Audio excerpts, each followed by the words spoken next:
Welcome to Truth for Our Time with your host, Tamara Scott. And good day. Thank you for joining us. I am Tamara Scott. We thank you for spending your time with us on the air. We also thank J. Michael McCoy, for sharing the air with us in Webcast One Live Studios. If you ever want to see the show live, you can join us Wednesday mornings at 10 a.m.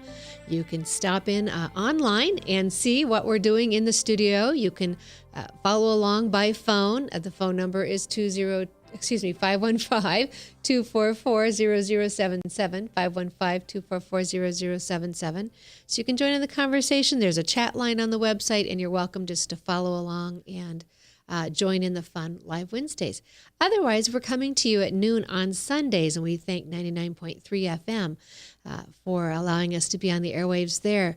In with great company. On Wednesday, I was listening to David Jeremiah early in the morning. Just a great lineup of godly, good, well-grounded teachers. And so we're just honored to be on that station as well. So if you're listening at noon on Sundays, we thank you for that. And you can also then send tamarascott.com to friends. tamarascott.com is where we put the archives for the show, and this may be one today that you want to have on hands. If you've got a student headed to college, if you're thinking about sending your kids to college, you need to kind of hear what's happening on the campuses today and how it impacts you, not just there in that 4 or 5 years while you're there, but even after you're gone a while. And so our guest today is MacKenzie Dreeszen, and you'll just be delighted to hear MacKenzie and get to see her and get to know her as I have. I do need to take time out and say what a great event. Yesterday at the Iowa State Capitol, 2,500 people is the estimate that I've been told. Franklin Graham came through with his Decision America tour and had prayer.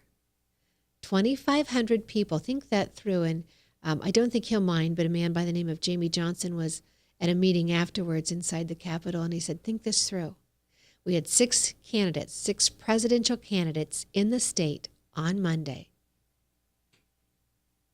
Tuesday. And the same time, 2,500 people still managed to make it out in the cold and stand there for prayer. That says quite a bit about the commitment. It says quite a bit about our state. And so I thank Franklin Graham for coming through with the bus. He'll be in Baton Rouge next week, I think, and then Tallahassee as well. And I had the invitation to go along from one of the folks, and how tempting that would be, especially Florida this time of year. But I will be at RNC meetings and busy myself representing Iowa with the Republican National Committee next week. So I missed that, but I will miss that. But great to see that this Iowa was their first. Being first in the nation, Iowa was their first. And so I think it was just a nice event, and heard great comments. Also happening at the Capitol is the Bible reading.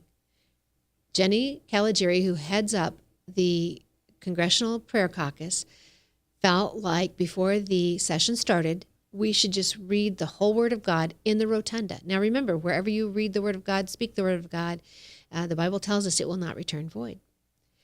I have to say, some of us who have been around the Capitol for a while kind of thought, I don't know if this is going to work. I don't know if you'll be welcome. Well, because she just trusted the Lord and went forward, they opened the rotunda up for her. And so every day at the Capitol, folks are volunteering to go and read the Bible. And I should have gotten that information to you when I was going to bring that up. I didn't know I was going to head there. I'll try and in one of the breaks get that information for you. But if you'd want to do that, you can. And you can volunteer for a time slot. They usually need time between 4 and 5 o'clock, 5 or 6 o'clock in the evenings. And so Monday will be the last day, or Monday or Tuesday will be the last day. So be ready and be active there to help do that. So we thank her for that. So MacKenzie Dreeszen, thank you for joining me today. Thank you for having me, Tamara. You're no stranger to the studio. Max had you on his show as well. Yes. All right.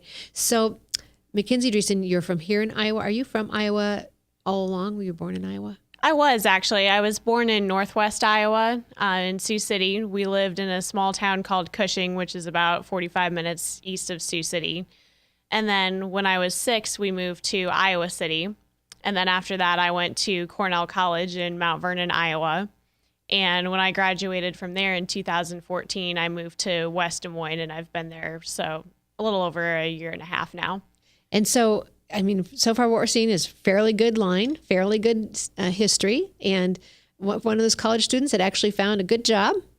I did, actually. I was pretty lucky. Right now I know a lot of people who get out of college are having a hard time finding jobs. They're not working in the degree that they went into, but I actually started my own business doing fundraising this year. So I work as a consultant to the Polk County Republican Party, helping them raise money. So you are already an entrepreneur. Yes. Oh my goodness. Good for you. I don't think I even knew that you were in your own starting your own business. I'm pulling this up. If you see me online, I'm looking. Oh, I just bumped it too.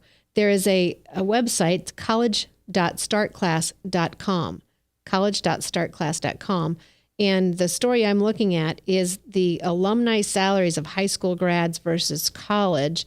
And Cornell is not one of the better ones. It's one of the worst. No, it's not. And actually, there was a list that came out with the 20 best buy colleges in Iowa, which 20 colleges, that's a pretty long list. And Cornell wasn't on the list at all. Oh, right. And so I knew you were coming in. I knew Cornell was going to be part of our discussion today, and I'm not just trying to bash Cornell, but then this story popped up on my screen, and Cornell was there, maybe because I was doing searches with Cornell. And so, but I wasn't searching at this time. And so founded in 1853, it's a liberal arts college in eastern Iowa. This is not Cornell University. This is Cornell College. And in eastern Iowa, it's not to be confused with the university, which is established 12 years later and has a median post-graduation salary of $55,000. Cornell's 6-year median salary is $28,600. 10-year median salary is $41,900. I'm telling you, you could probably go to high school and graduate and make about the same without a long college debt. Can I ask, what is college debt into tuition at Cornell? Since in the time that I've left, it's probably close to $50,000 a year. Oh my goodness. When I started, it was almost 40, and by the time I graduated, year? just in 4 years, it went up almost $10,000 while I was there. 40 to 50 a year. Yes. For this little college in southeastern Iowa. Yes. And when you get out, you can hope to make a salary of 28, which means you're going to be working how many years just to pay off? Oh my goodness. Folks, I'm telling you, I we'll do this show on education that you've heard me talk about it before, but I have so many issues with the academic system today, and the fact that we're not really getting educations when we go to college. We're getting indoctrination, and many of your jobs that you want to do, the vocations you want to go into, just simply don't require a 4-year degree. Some of them may require 18 months, 6 months, 12 months, 24 months, but not necessarily a 4-year degree. And I think we have a lot of people working outside of their area of interest because they've gotten shuffled into and then funneled down a career path. How many people do you know who are working in areas outside of their degree and study? And I'll be honest, I'm one of those. Yeah, there you go, which is probably why you're making money. Yeah, I'd say so.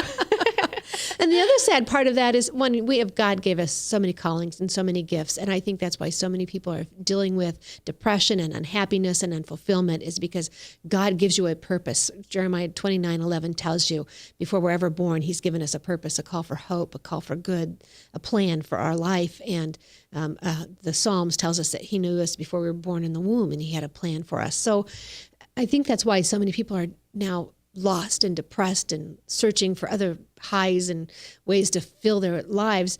Beyond that, once you get into that college area, you start spending the money, and it's like 3 or 4 years before they let you get into the classes that really matter in your degree. The first two are what do they call it? Your prerequisites. Prerequisites, and what else do they call it? I call it indoctrination, but they have a name for it. But those first 2 years are almost a waste. And not in your area of study. And so by the time you've put this much money into it, you're forced to really finish it or go another year or two and put in more money. At $50,000 a year, I can't imagine that. Parents, you must be cringing. And someone said it, not myself, someone else said it. We spend so much money, we mortgage our homes to send our kids to college so that they can come home knowing nothing because they're taught that there's no absolute truth. Wow. Think this through, parents. Think this through, because I think in America, we have made education the idol or the God. Education is the God, and knowledge, the idol. Your degrees, your titles, your knowledge, what they think you know, the idol. And this wisdom.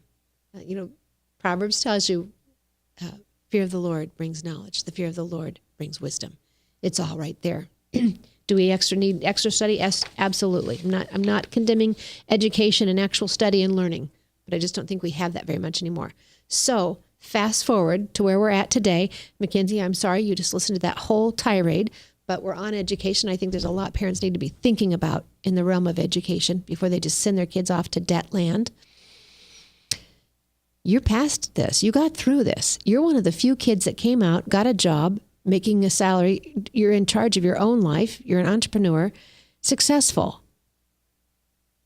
And college now, what happened in college is still coming back, and I would say to haunt you. Take our listeners through it. What started this whole conversation?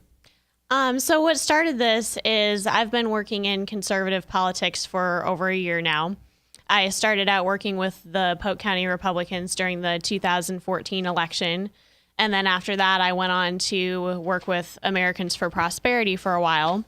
And then after doing that for 10 months, I decided to return to the Polk County Republican Party doing fundraising.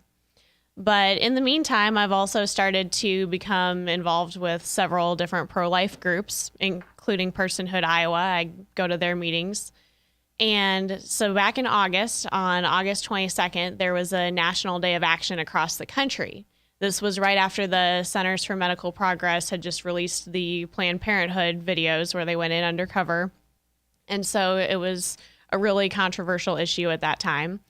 And so there were protests going on at Planned Parenthood facilities across the country. So I found out about one in Des Moines. Some friends of mine were organizing a pro-life rally in front of Planned Parenthood in Des Moines. And so my fiance, John Thompson, and I went to this rally. And there were about 220 people there. And I took several photos of the event, and I posted these photos on Facebook. And that's when the controversy started. So several Cornell students, either current or former students, and many of them who were members of the sorority that I was in at Cornell, Delta Phi Delta, started to comment on the post and to give counter arguments. And some of their comments were personally attacking me. And so then some of my other friends and people I work with came to my defense and started commenting.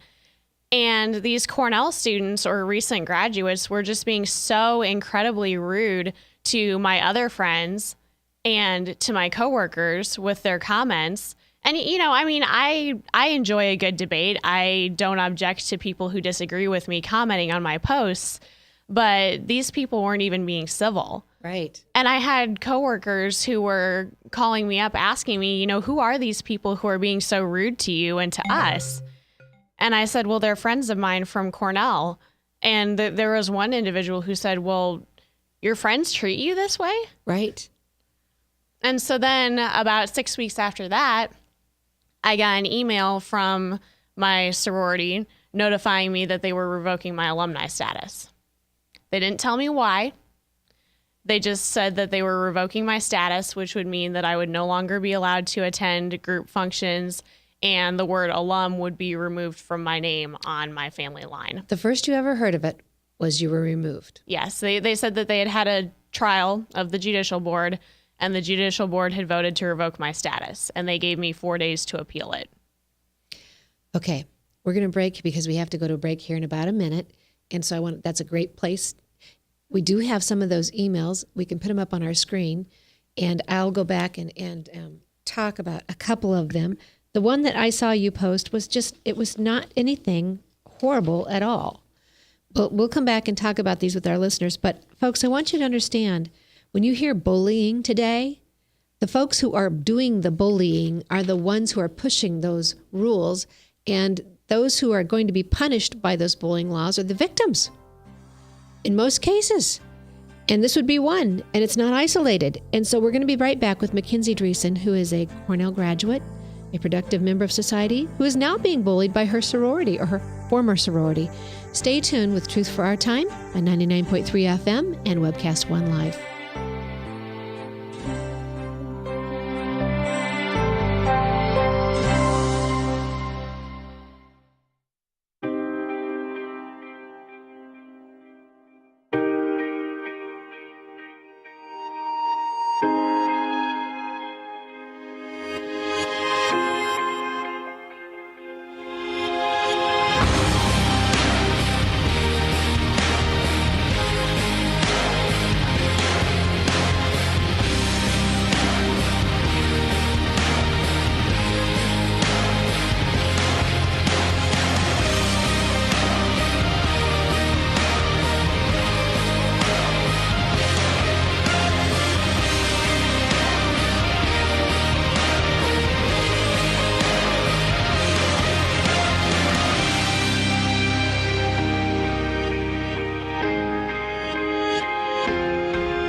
Credit cards are like grandkids. They love you, sometimes get out of control, and it's fun to get a new one.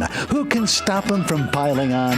Hi, I'm Tom Coates with Consumer Credit of Des Moines. At the end of the day, you can return the grandkids, but you're stuck paying off bad credit card debt. We'll help you put the fun back into using credit cards responsibly. Right, kids? Yeah! If you need help getting credit cards off your back, call Consumer Credit of Des Moines. Hi, my name is David Burrier, your Hope Coach. I host a live weekly talk show called I've Been There every Thursday afternoon at 5:30, right here on webcast1live.com, and on my weekly radio program Saturday mornings at 10 on Truth Network 99.3 FM. I interview common everyday people who have survived incredible life challenges and who testify to God's faithfulness in the midst of their storms. So join me as we bring a message of hope and encouragement. Everybody needs hope. I know, because I've been there.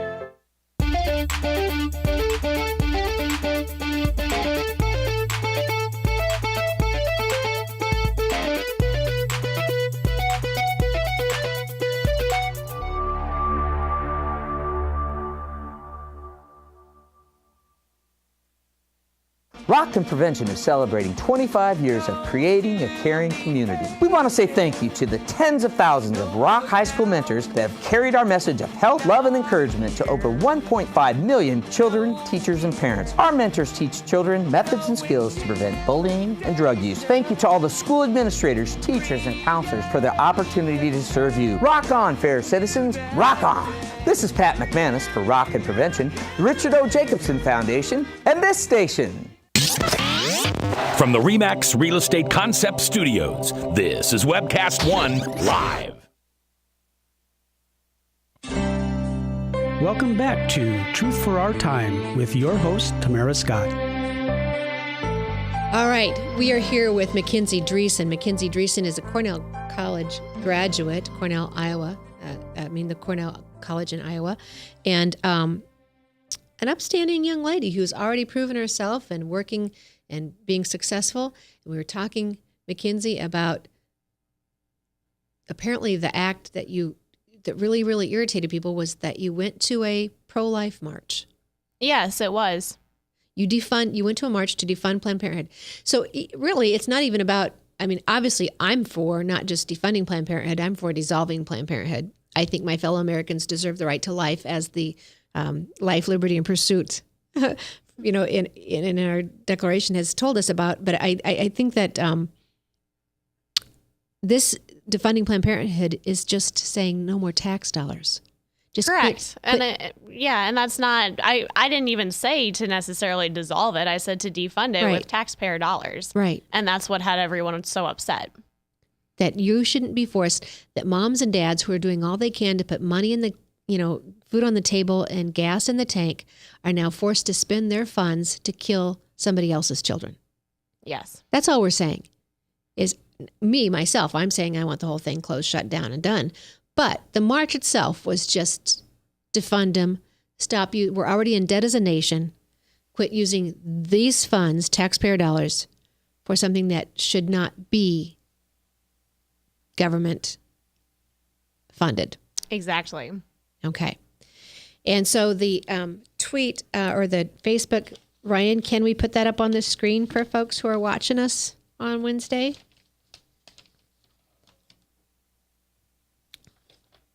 The screen said, what was it that post said? Do you remember? It was a photo of the rally, and it said over 220 people are in Des Moines protesting at Planned Parenthood, which is not something that you can ignore. Hashtag defund Planned Parenthood. Hashtag all lives matter. And that's where the fight began. Yes. That right there. And so we have some of those other posts from some of these folks as well, but that's from another incident at Cornell. Yes. This college just seems to spark it up, don't they? It does, yes. Okay, so let's go on with your story, and then we'll go to the Islam issue in just a minute. So the next thing you heard then was 6 weeks later was your letter that you're no longer a member of the Alumni. Right. And at this point, this was 6 weeks after the event happened. So I didn't have any idea why they would have even brought me to trial. And they, you know, of course, the timing of sending me the email was that it was less than 2 weeks before homecoming. So I'm sure they were starting to wonder, oh, is MacKenzie going to come back for homecoming? We're not sure we want her to. And so they made a decision very quickly without notifying me until after they'd already made their decision. You didn't get a chance to go before your accusers? No, I didn't, which is it's in violation of the group constitution. I was on the judicial board when I was a member of the sorority. And I know from experience on the judicial board that you're supposed to notify the person being brought to J board and give them an opportunity to defend themselves. Yeah, I don't care if it's a sorority or what organization it is. When somebody's integrity is called into question or an act in this manner that is, pretty harsh, I think the person deserves their chance, their opportunity, 1, to be told ahead of time, but 2, to defend themselves. And 3, to face their accuser, frankly. All right. So what took place next? So I responded to the email and I told them exactly why this was in violation of the group constitution. I told them that I was confused as to why my status was being revoked and that therefore I was not going to accept their decision as valid until I knew why they were revoking my status or until they restored, some sort of judicial process. I'm curious. In a sorority or fraternity, aren't there fees and dues? There are, yes. And I'm thinking they're pretty sizable. Not as much at Cornell, just because we didn't really have like sorority or fraternity houses like you do at other colleges that you have to fund, but it was still $25 a month. So did they give you your dues and your fees back? No. Of course not. So I appreciate the fact that you wrote them a letter back, your integrity there, your willingness to confront the situation. And so they respond that they've made an executive decision. Who's the executive?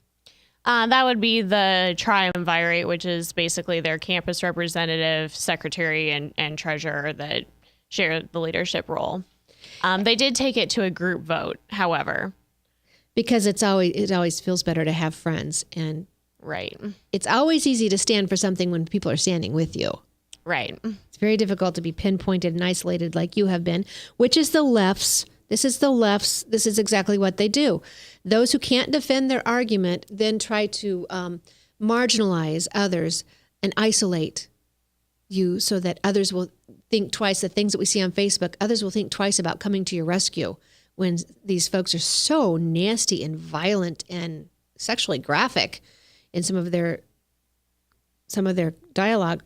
Right. And after talking with some other individuals who are still students there who are part of the sorority or other alumni, a lot of them even told me that when it happened, they didn't really understand what was going on. It just sort of happened very quickly, and no one really knew why. And there are 3 young ladies, Sarah, Carly, and Kathleen. Are they still active members? They are, yes. So Sarah, Carly, Kathleen, you are all welcome to come to this show at any time you would like. Here is your invitation, and we'll discuss this like adults. Maturely, responsibly, and kindly. So in this, then they start couching it. It's not your beliefs, it's how you behave. And something about a racist remark. What was the racist remark? # all lives matter. Wow. All lives matter is racist. Yes, because it's supposedly insensitive to the Black Lives Matter movement. This is what I don't understand. How can something inclusive, all lives matter, be the racist comment? To me, any organization, you don't see Miss White America. When I met my husband years and years and years ago, this will probably come back to bite me on air, I told him I was going to run for Miss Black America. He laughed. He said, "You're not black." I said, "I know, but I don't have a Miss White America. I have to run against everybody." You see what I'm saying? I get that in this nation we're trying to do what we can to harm where there has been hurt. I understand that. But I don't think that it's racist to say all lives matter. So that was your racist comment. Okay. You were not put on trial for your beliefs, but rather the disrespect you showed your sisters. Any proof there? Any disrespect? Was it I mean, if all lives matter is racist, what was his disrespect? And that's the part that I don't understand. No proof of it. And then, so to purpose, this Greek group shall to build self-confidence, to nurture creative thinking, to promote leadership, to respect, service, unique giving opportunities. You didn't do anything against that. No. I think that what bothered them is I didn't defend them when other people started counter-arguing with them. Well, I'm curious, too, if that's the only purpose of their group is to nurture creative thinking and respect and service, that's kind of a daycare mission, frankly. Maybe it should be a little virtue, maybe some integrity, maybe some healthy lifestyle living issues. All right. We hope the future offenses can be forgotten. In the future, these offenses can be forgotten and we'll all remain friends. Yeah, they've booted you out. They've blacklisted you, but let's all be friends. I know people like that. I have people like that in my life as well. All right. Take us further. What's going on now? So at this time, or after they sent me their final decision, I called the Greek Life director at Cornell. Actually, her job title is Assistant Dean of Students, but Greek Life is one of her responsibilities. And I explained the situation to her, and she told me that her office doesn't get involved in Greek Life disputes. They like to let the groups settle it on their own. So at that point, I wrote a letter to the Cornell Greek Council, which has representatives from each Greek group on there. And after I sent them a letter, I still heard no response. So I checked back with them to make sure that they had read my letter. And the response of the Greek Life director was that she had shared my letter with the Greek Council and all groups would be reviewing their constitutions this year. That's it. That was it. No help for you. Right. And what's reviewing them doing? What's the purpose of their review? That's what I'd like to know. Are they going to make it so that it's now constitutional to revoke alumni statuses whenever you want? Because I wouldn't be surprised if that's what their intent is. Okay. So where is it now? You're just waiting for their next response? Correct. Well, I want to applaud you, one, for responding. There are a lot of people who would have been intimidated by this whole process, or some, unfortunately, who would have backtracked on what they do believe or what they said to try and suck up and to stay in a group that, frankly, you're too good to be a part of if this is the way they behave. And for every parent out there who has a student considering a sorority or a fraternity, think twice before you pour any money down that drain. What is the name of this sorority? Delta Phi Delta. Very disappointing. Have you had anybody come to your aid? Any alumni, anyone? I have actually been talking with several alumni. There's some people in my graduating class. There's current students who I've been talking with. And there's other alumni who I didn't even know before this incident who heard about it, and they reached out to me and thanked me for what I was doing. And I've actually had a lot of alumni share their stories of how they were discriminated against at Cornell. And a lot of their stories are actually much worse than mine. I'd like to say I'm not surprised, but I'm not surprised. Mm-hmm. I think a lot of us, like I said, we don't have the courage. When somebody comes against us, we back away, we shy down, we think we've done something wrong, which is exactly what the left and the liberals and those who are intolerant of free thinking and actual discussion want us to do. Mm-hmm. And to be perfectly honest, I was very hesitant to pursue further action just because I didn't think that this was a fight that I wanted to get into. I've got a good job and a great fiance, and so this was not a battle that I wanted to get into. However, I knew that if I didn't, that it was going to keep happening. It was going to happen to somebody else. And sure enough, it did. I saw on the Cornell College Facebook page, they had a post because they had a forum on Islamophobia. And so they posted a photo of that. And a Cornell parent commented on it, and he just made the innocent comment of asking when the college was going to have a forum on Christianity. And many of the same students who were attacking me for my pro-life post started threatening this Cornell parent. Threatening? Yes. Now, is that some of the Facebook comments that I see here where Hannah gets involved? Yes. I'll tell you what, this girl's angry. And so when you're college, is she a member of your sorority by chance? She's not, no. I would guess not, because they'd have to boot her right out the door with a flying kick if they're going to take you out for a few comments. It's concerning to me how one student can be so incredibly angry, and not just her, but some others too. But all of the comments she makes are sexual, graphic, and addressed at someone. This time, not you, thankfully. Right. And if Islamophobia, what was the purpose of the college doing this? To spread awareness, I think, and to present a certain viewpoint. And when the parent asked about when they were going to do the Christian one, they said, didn't know? Yeah, left us hanging. Have no idea.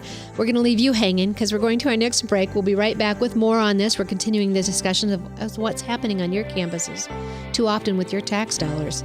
Stay tuned. More Truth for Our Time when we return.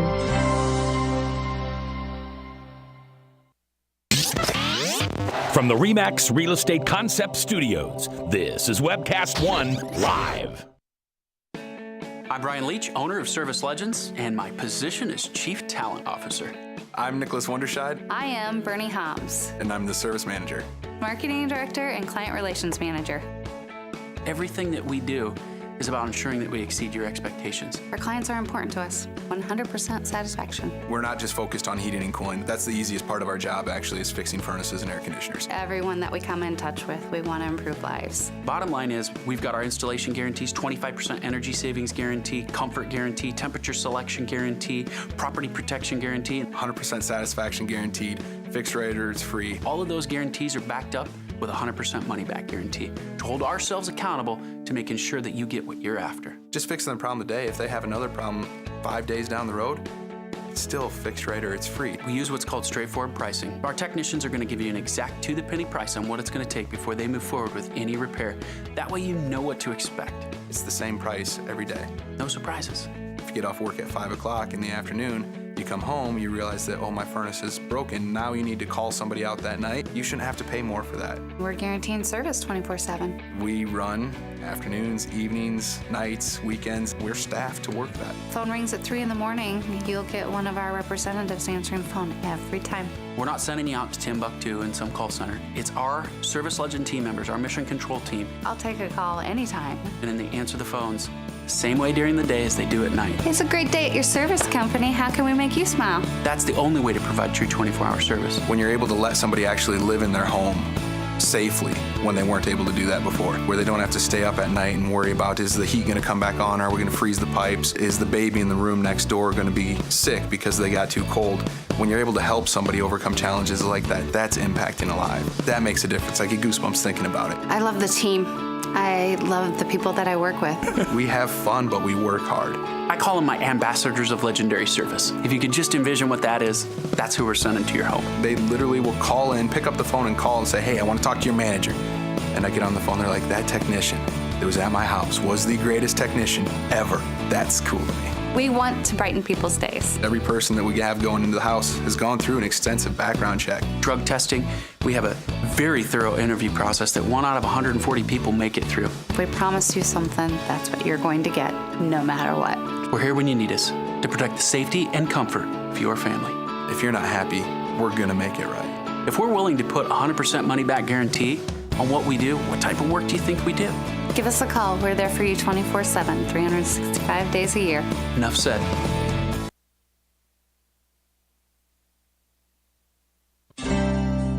Welcome back to Truth for Our Time with your host, Tamara Scott. So you're joining me in studio. I am Tamara Scott. Thank you for your time. We thank you for listening. We also thank Crave, Christians Reviving America Values every day, ChristiansForAmerica.com. We thank them for their support and encouragement in getting us started on the airwaves.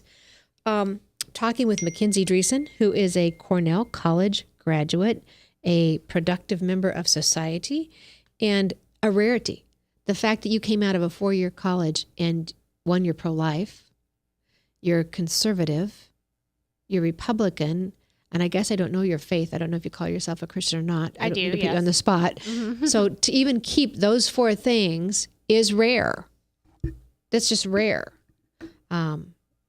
So you've done well congratulations to your Thanks. parents in all sincerity. Yes. Because there are a lot of parents out there hearing this right now, scratching their heads going, what did we do? That first and second year, they're college students in that indoctrination process, those liberal arts classes that they make you take. We lose a lot of our kids. So you made the cut.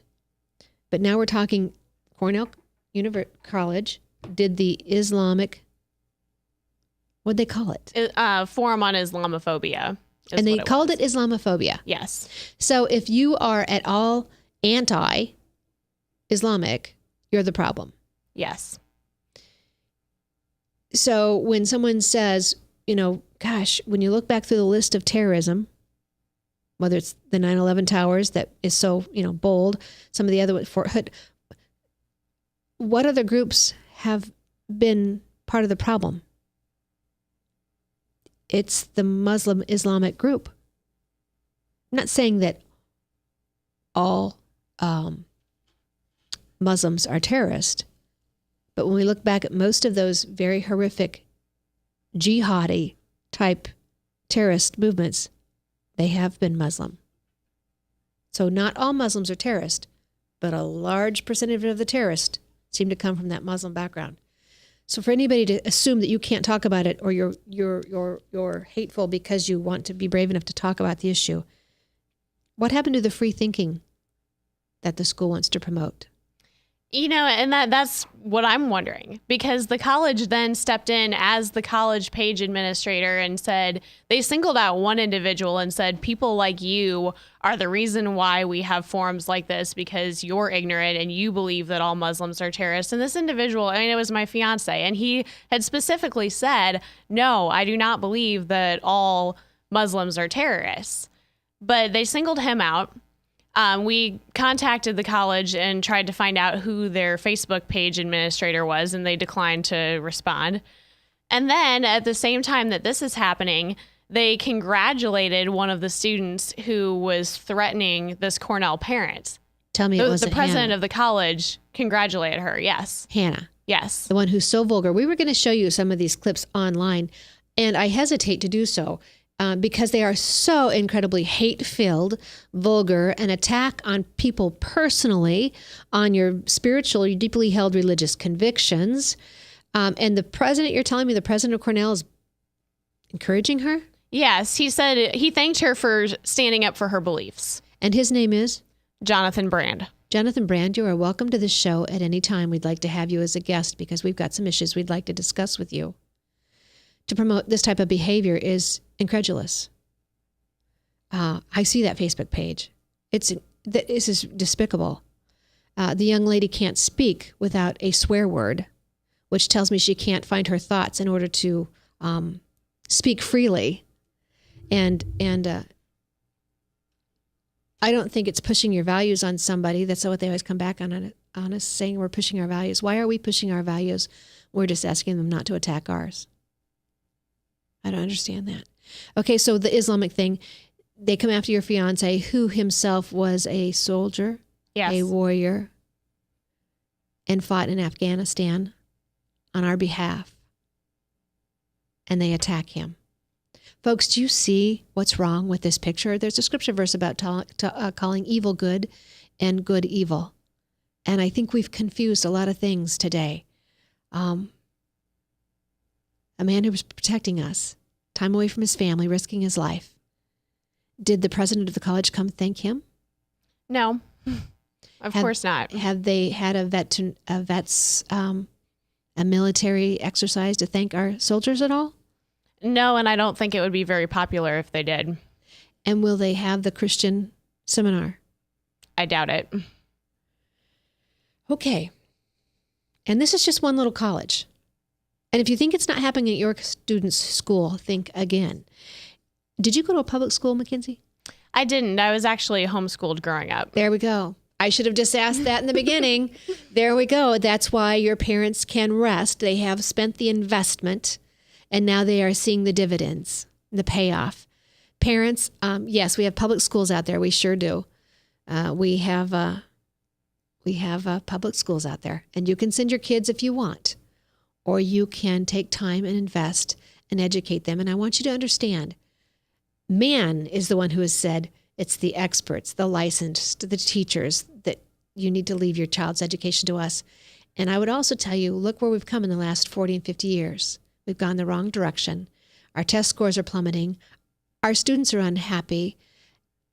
We're now talking about mental health issues down in elementary schools. Kids are being placed on drugs, life-altering drugs that change the brain, the chemical makeup of the brain permanently.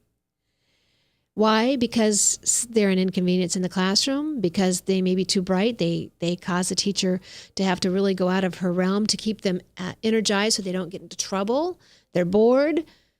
Not to mention the bullying that is now taking place in the classrooms, not just from other students, but from an overreaching teaching and I was going to call it theology. It almost is a secular humanist theology where your students aren't even allowed to speak the loving things that we believe.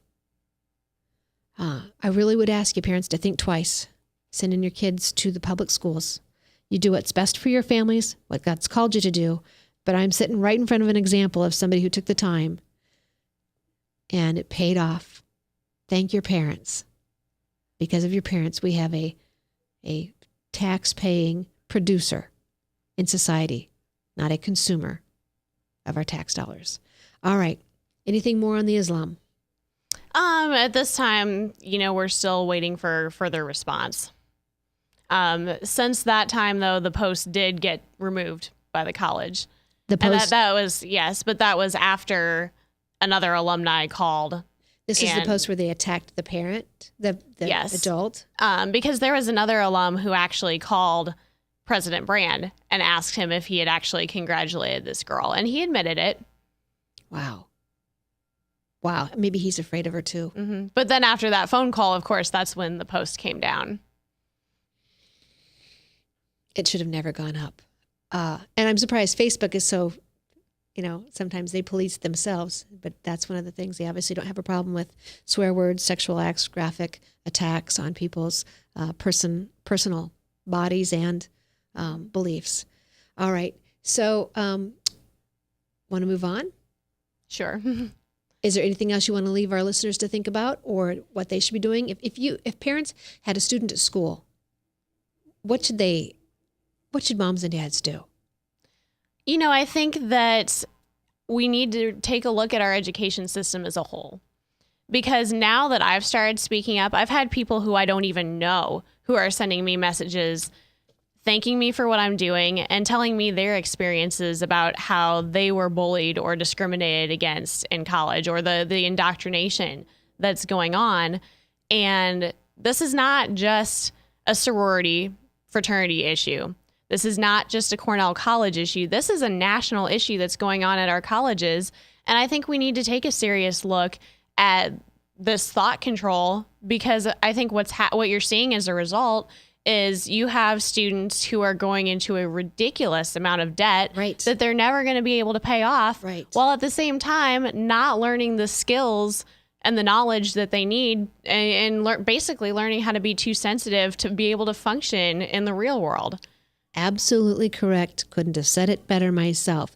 When we come back, I actually have another question I want to ask you on the education realm while we're here. I think this could be a good show for parents, not to make you feel bad, but these are your kids. You're going to be responsible for them. You're going to stand before God someday and answer for these kids. Whether you were aware of things or not, you'll be responsible. Stay tuned.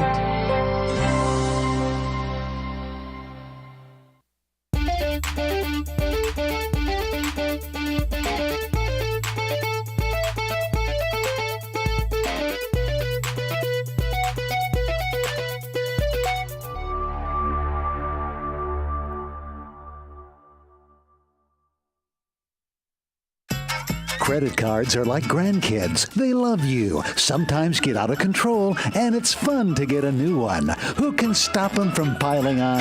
Hi, I'm Tom Coates with Consumer Credit of Des Moines. At the end of the day, you can return the grandkids, but you're stuck paying off bad credit card debt.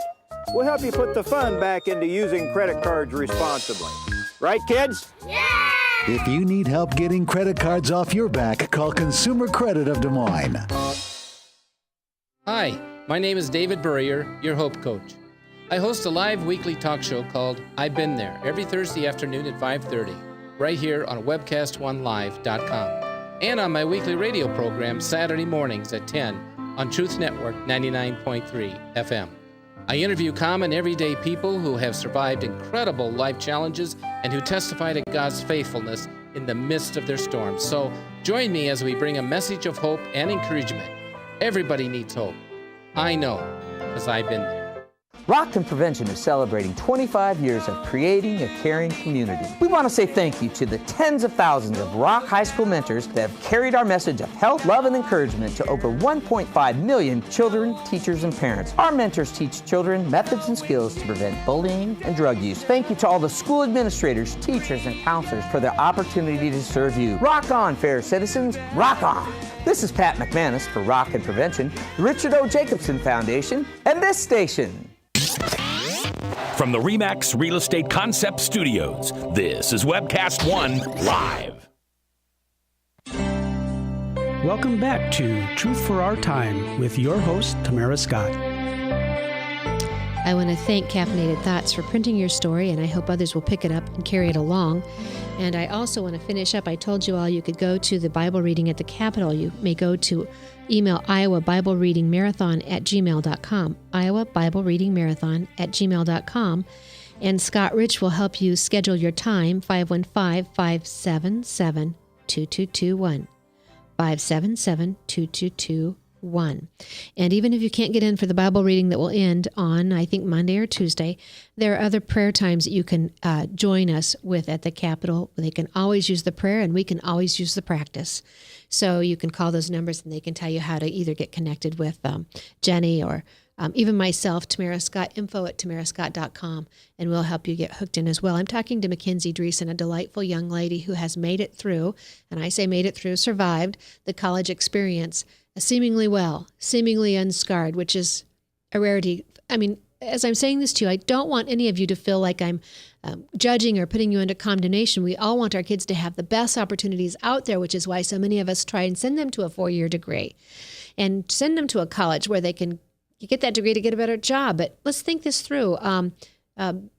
Biblical principles, and I'm trying to think there's a actual curriculum on this. It's not just so they can make more money. What's the point of success? As a Christian, it's that we glorify God. Solomon, who had all the women, who had all the money, who had the kingdoms, who was the rock star of his day, at the end of Ecclesiastes says it's all to glorify God. Everything else is meaningless. We get caught up in the trappings and the trimmings of this world today and the materialistic things, but imagine how much happier we would all be if the cost of living were such that you could make a decision, a mom could stay home, a dad could stay home, one of the two, and raise the kids like they want to, with the beliefs they feel are important, teaching them maybe a vocation, a family trait. Imagine where we'd be if people didn't have to shuffle off to cubicles downtown like gerbils in a habitrail in the skywalks. If we could actually do those things God calls us to do, if we could experiment and try something new, because the cost of living was something we could afford. But instead, we've all worked ourselves into this debt, and we have a government who's placing us in debt.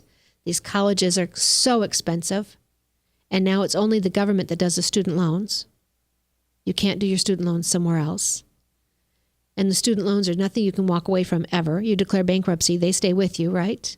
I believe so. I think that's the case. I want to ask you about this.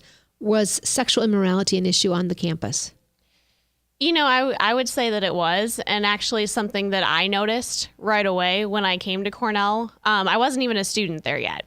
I was a prospective student, and I went on a campus visit with my parents, and they were having a sexual health Easter egg hunt where they had Easter eggs with condoms in them hidden around the campus. And you know what? That bothered me because you're connecting a Christian holiday with sexual health. I guess that would be my question, too. It's one thing that they want to be secular and pagan. But why do you always have to attack our beliefs and our holidays and our traditions to do it? And Cornell technically is a Christian college. That's one of the reasons why I looked into it, was because I knew that it was a Christian college. And so I expected it to have Christian values. Well, folks, let me tell you, it's not just Cornell. I can give you stories from my own personal with having 4 children who have been through a variety of colleges in the state of Iowa, Central College, Drake University, UNI, we hear them all over. Of course, the University of Iowa has its own long list of laundry items. Drake University used to have a magazine called Doin', and I won't even show that to you. I could bring it in and show it to you, but it's so filthy. I only show it to folks when I speak in private groups. Incredibly filthy, again, the sexuality in it.